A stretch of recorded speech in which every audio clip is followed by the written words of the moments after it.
Gernika Lumoko segundola eta musikaskolak 2021-2022 denporaldirako edo ikasturterako matrikulazio epea zabalik du jada, irailaren 10 bitartean eman daiteke izena, beti ere tokia edo plazak izan arte. Ume eta nagusientzako eskaintza zabala eskaintzen da.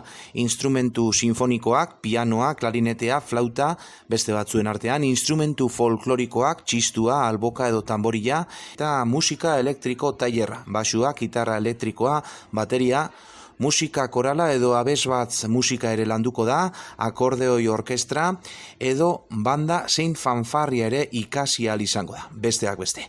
3 eta 6 urte artekoentzako ikastaroak daude, baita 4 eta 6 urte artekoentzako eta ikastaro monografikoak 3 urteko umeentzako.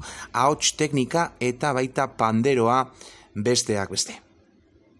Ordutegia, esan bezala irailaren 10 aurretik izena emateko, musika eskolan bertan goizeko 9 arratzaldeko ordu biak bitartean eta arratzaldez 4 8